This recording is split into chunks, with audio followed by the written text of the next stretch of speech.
Fala, ouvintes, hoje é o nosso quinto episódio e vai ser a continuação da entrevista com o Arthur. Então, Arthur, a gente sabe que no ambiente de trabalho é um ambiente de convívio e às vezes pode surgir diversos tipos de piada, diversos tipos de falas assim que podem ser depreciativas. Você já passou por algum tipo de constrangimento, de algum tipo de dificuldade com isso, de ouvir algum tipo de piada assim que depreciasse a sua sexualidade? Tem uma amiga minha que diz uma coisa, você até conhece ela, e ela diz assim: Arthur, você é um gay durinho, né? E quando ela fala isso, ela diz que eu consigo, eu não tenho um comportamento. é, eu esqueci completamente a palavra agora, mas eu não tenho um comportamento feminino, né? E aí isso acaba fazendo com que a gente, no âmbito social, tenha um olhar diferente, né? Então quando a gente tem pessoas gays mais afeminadas, né? Que tem mais, mais trejeitos que acabam sendo mais latentes às pessoas que estão convivendo com elas, essas pessoas elas passam por situações mais delicadas do que pessoas que sejam mais não, sérias não é a palavra, mas sejam mais masculinas mesmo. E aí é uma questão de gênero, não tem nada a ver com ser ou não homossexual. Mas eu passei uma situação engraçada por isso, quer dizer, engraçada não, mas uma situação que foi mais ou menos nessa ideia, porque eu fui para um almoço com alguns executivos, né, que estavam no Rio, eles não são do Rio. E aí, em nenhum momento, eu acho que algum deles percebeu ou associou que eu fosse gay, alguma coisa assim. E foram comentar mesmo, assim, no almoço, né, uma situação de um casal, assim, de homossexuais que estava perto. E aí, comentários absurdos, absurdos Caramba. mesmo. E aí, eles comentando para eu concordar, sabe? Aquela coisa de, né, fulano? Sugestiva, né? Sugestiva. E eu ali naquela situação dizendo, o que eu faço, Os assim, né? executivos da sua empresa. Porque eles não realmente, assim, ou se ligaram, não, agiram de má fé, mas eu acho que não. Para eles era muito natural Sim, falar daquele assunto naquele momento, assim. sim, E eu fiquei naquela situação de que não sabia o que fazer e tudo, e aí até tentei debater algumas ideias, mas, sim. como eu falei, numa relação de poder dentro do mundo corporativo, há algumas barreiras ainda, que a gente tem ainda que travar algumas discussões e até o comportamento em algumas situações para não, claro, não ficar Perdeu o sem emprego, emprego, né, né? e tal. É a questão da... Mas essa foi a situação mais absurda que eu passei assim.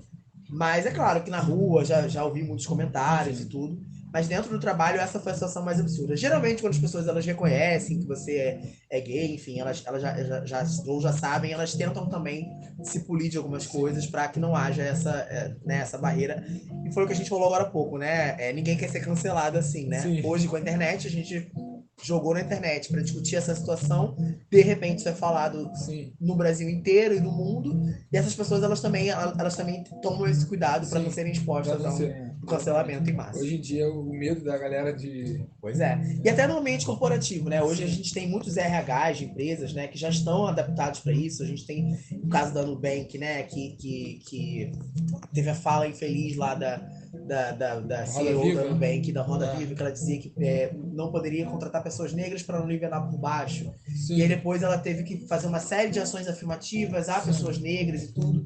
Então, hoje a gente tem uma organização mesmo, né? Tanto que pensando psicologicamente, né? E pensando a psicologia organizacional, a gente já tem essa discussão, sim, coisa que com certeza, né, pra galera que se formou há 50 anos sim. atrás, não Não existia. existia. Essa preocupação com o diferente, né? Com a diversidade. E, cara, sabendo disso tudo que a gente conversou, você tem algum tipo de ideia, de ideal que você acha que, assim, que possa diminuir essa discriminação?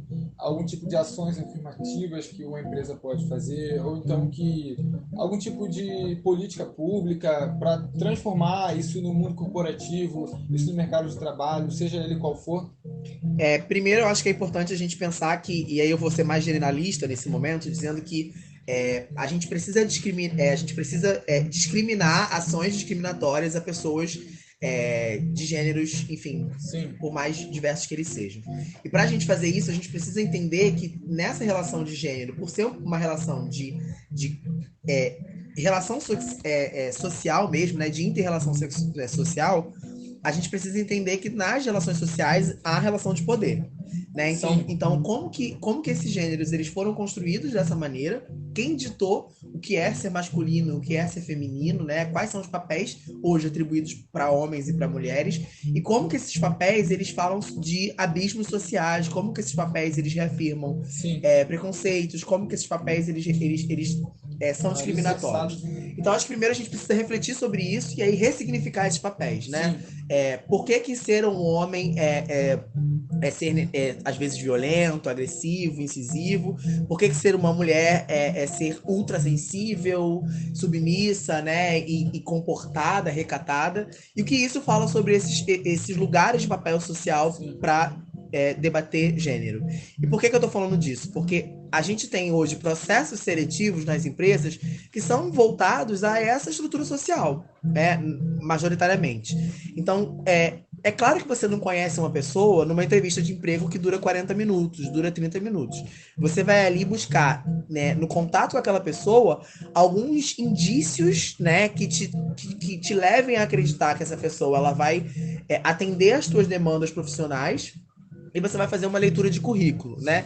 Então, talvez, se a gente pegasse hoje um currículo de uma mulher e de um homem que passaram pela mesma formação, e aí a gente tirasse lá se é um homem ou se é uma mulher, né? E levasse só as experiências profissionais, com certeza a gente teria muitas mulheres convidadas para entrevistas que não são convidadas porque há no currículo dela que ela é uma mulher, né? E aí talvez muitos homens que também não são qualificados da forma que mulheres são qualificadas, né?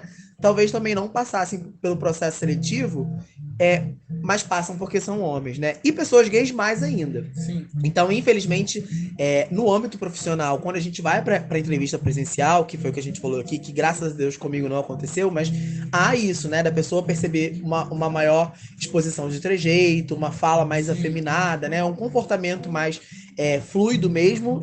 E aí, isso acaba sendo uma barreira, né? Que acaba levando essa pessoa a não ser aprovada no processo, enfim, não tendo essa inserção profissional. Então, eu acho que pensando no âmbito profissional, para a gente trabalhar e discutir essas ações discriminatórias, a gente precisa primeiro de ações afirmativas que deem condições para essas pessoas acessarem esses espaços, né? Não sei se política de cotas é a melhor ideia, né? Mas eu estou usando assim um exemplo de uma ação afirmativa que diz que a gente precisa dar a essas pessoas condições de acesso e permanência nesses espaços.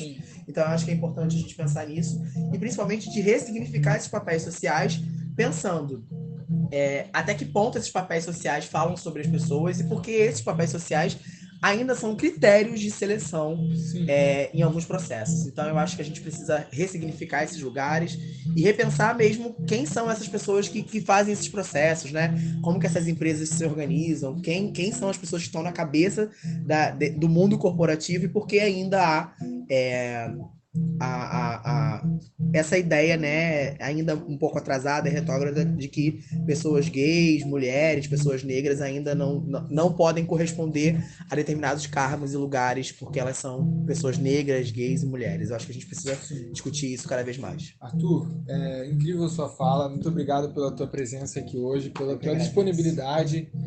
A gente, como aluno de psicologia, a gente está aqui para aprender com pessoas como você, que tem trabalhado, que tem estudado, que tem vivido, sabe, que pode ter passado por discriminação, e a gente está aqui para aprender, para a gente avançar como sociedade, para que a gente possa ser também um profissional que saiba lidar com as demandas que venham, sabe? E eu só agradeço a você pela sua disponibilidade, por um pouco da sua sabedoria que você hoje deu pra gente aqui. E, assim, uma pena a gente não poder ficar mais tempo, mas é um podcast de 10 minutos, então, obrigado, Arthur, pela sua fala aí, muito obrigado por tudo aí. É um prazer. Até a próxima. Eu que agradeço, eu acho que há essa responsabilidade em formar psicólogos e psicólogas que vão atuar nessas organizações mais para frente. Então, a gente criar essa geração que vai fazer essas mudanças, né? E trabalhar um pouco essas equidades. Então, obrigado pela oportunidade de conversar um pouquinho com você sobre isso.